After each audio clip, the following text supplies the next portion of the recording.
girl. Ooh.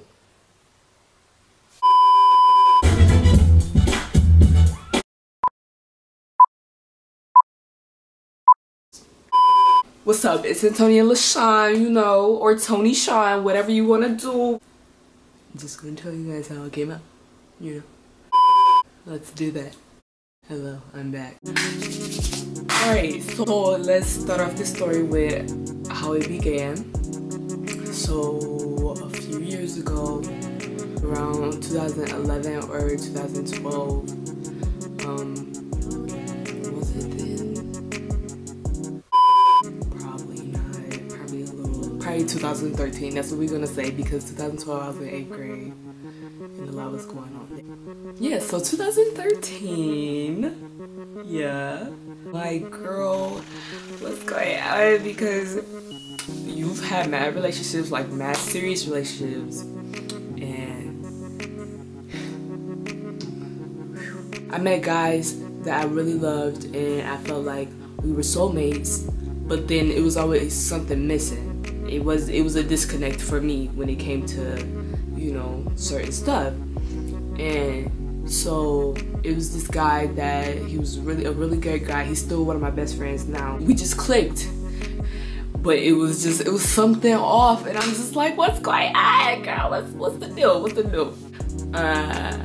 So I think, like, every night when I would try to go to sleep, I'm thinking about, like, yo, there's something going on with you.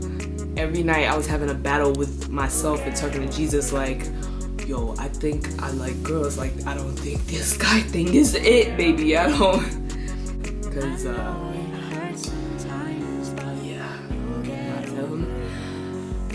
I like girls. He thinks I'm playing, because even now when we talk about this story, he still thinks that I didn't tell him before I got into it with an actual girl.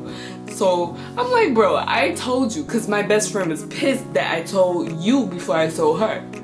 So I told you, you thought I was joking. Anyways, yeah, that happened. I started talking to this girl in school. That was that. Nothing really jumped off. That was that. I was just, you know, I was feeling it out, but I'm like, this ain't it either. So then I got on her, and it's an app for lesbians and bisexuals, females. And so I got on there, made my little profile, and that was that. And nothing came out of it, really. And then this one girl, she found me on her, got my Snapchat, we started talking. So that was that, and this is where I was like, oh yeah, I like girls, because I like this girl a lot. And so then she disappeared, blah blah blah. That's a different story. She disappeared. Then time went on, I was hurt. I'm like, oh yeah, baby, you like girls, baby, you like girls. Then another girl popped up, got into a situation with her. Boom, that was that. Then the girl that disappeared before, she popped up again. And then from there, we had a long relationship. And we're not together now, but you know, that's still one of the people that I love in life. I fall in love hard, baby. When I told you hard, like, because I'm telling y'all this because this is what led to me blowing up my life. I was so in love with this girl, man. And I was just so excited because when it came to guys, I was always like nonchalant about it. And it was like, you know, the regular giddy things, but it was about just somebody wanted me. Not that it was this specific somebody.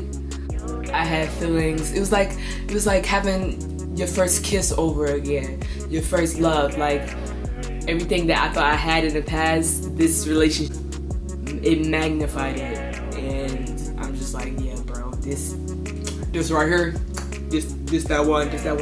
We talk to each other for quite some time. And you know, my mom, she's like trying to guess things out. She didn't really know nothing at all, she says. But like, she'll get upset, be like, why are you on the phone with shawty like all the time? And this is not normal. get off the phone with her. And I'm just like, bro, chill out, we're friends. Like, this is what friends do. And I would try to compare it to my situations in the past with my real best friends. Like, we would be on the phone this much. She's like, no, this is being on the phone, like how you would be on the phone with your boyfriend. And I'm like, girl, chill out. She's still not even clicking it together. I'm like, girl, come on. Like, what's going on?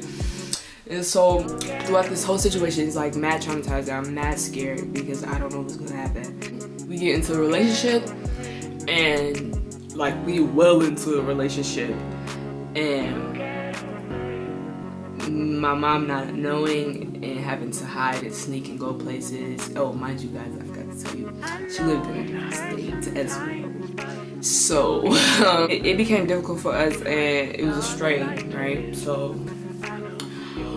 one magical day, actually no magical day.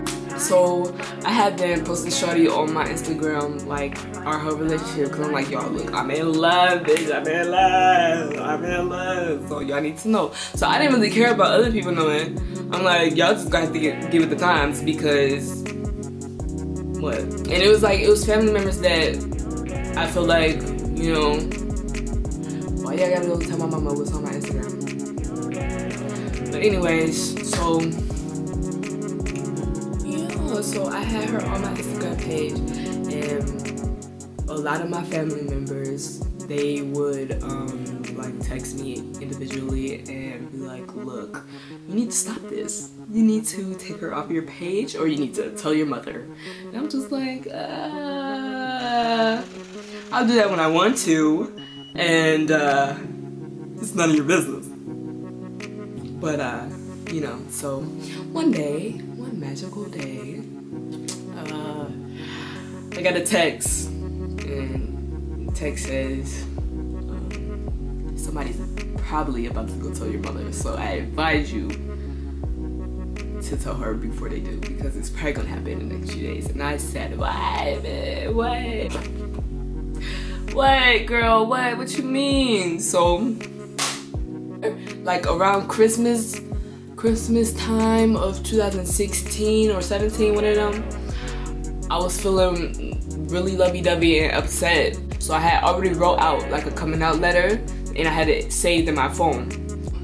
I took that letter and I texted to my dad. My dad doesn't live with me, so I didn't want to talk to her. Like, I think I prepped him. I'm like, look, I'm about to tell you something, and I'm really scared. And he was trying to call me, but I'm like, I can't talk to you on the phone, like, nah. So I texted to him, and let me find it. I'll tell my dad first.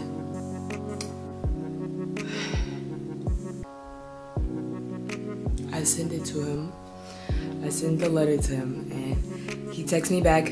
I think it took a little while, but he texts me back, and he says, don't be sorry, I'm not mad or upset, just a little relieved. I've had some suspicion. I will always love you, whether gay, straight, or bisexual. Thanks for having the courage to come to me. I appreciate that more than you know. I say thank you, Daddy, I love you so much. And if you know my dad, his Bitmoji looks exactly like him. I probably put it up next to each other, but he sent me this, and he said, we got this. So yes, so that was July 16th. July 18th, I wrote the letter out physically, and then in that letter I didn't say who it was that I was in love with and dating. So then I wrote a separate letter explaining the situation with her and how she had nothing to do with everything that was going on with the, you know, the lies and things like that. And just explain my love for her and how I wish for things to be. So I wrote 2 letters for my mom, and right there, that magical counter right there, that fake hole counter. I put the notes up there, and I left them there. And then I had a suitcase in a bag, I think, and I left. I left this house. I got far, far away because I'm like, I don't like conflict. I don't like. I was way too scared. Like I was shaking in my boots. Okay, I'm shaking. I think my little sister got here before my mom, and I told her what was going on. And then when my mom got here, by the time my mom got here, I had already walked a mile away, and I Ubered the next mile to the library. Mind you, I didn't even know my city had 2 libraries like that was in this area. I've only known of one, so somehow I ended up at the other library, and I'm just like, and they got the same name too. So I'm like, what? Where is we going, baby? But so I get to this library bigger than the one that I thought I was going to, and it had like this vestibule, and it had a payphone and a chair next to it. So I sat with my suitcase and my bag in the chair, and I'm at the library. I'm boo-hooing, bro, boo-hooing, and people just walking in and out. And I'm trying to hide like what's going on, cause I don't want people call 911. There's a girl here. She looks like she's run away. She looks like she needs help, cause I really did, like, y'all, tears streaming down my eyes, and I'm sitting over here with a suitcase and a bag, looking homeless. So I'm sitting there, and I'm texting my sister like, what's the update? Did she see him? What did she say? What's going on? She crying, and my sister's like, I think my sister was making it seem better than it was, I think.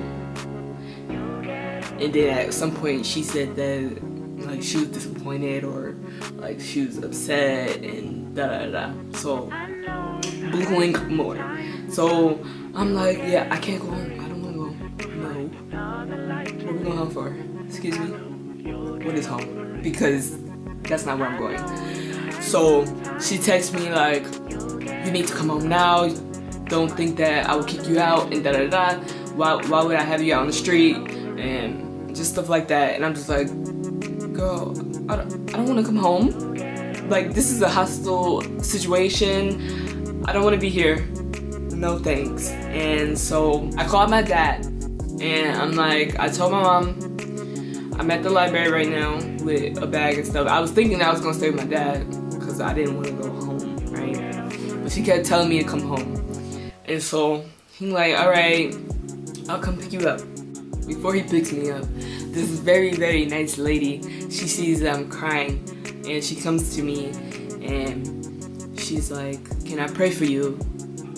And I was like, yes. And so we prayed together. She prayed for me, and she's like, what's wrong? I'm like, family issues. So we prayed, and I'm very thankful for that because it made me feel so much better, and it felt like I could do whatever I needed to do when I got home. So then my dad picks me up. Get in the car with him, I'm boo-hooing. He like, you know, everything's gonna be alright, da da da. You know, we good over here, Shelly, we good over here. Like, alright, bro. He do that. He take me home.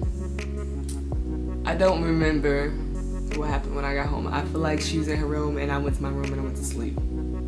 That's how that went. And then I think we had like a huge talk later, but I don't remember all of that. But yeah, since then it's been terrible.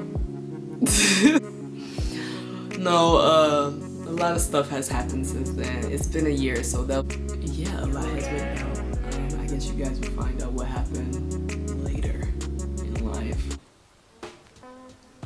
if I make a YouTube channel at all. So yeah, that was like the day of coming out, but the story of coming out, shawty, y'all not ready for that one. I need y'all, I don't want to do the basic. I want you to like, subscribe, and comment. Like, I don't know how this gonna go, but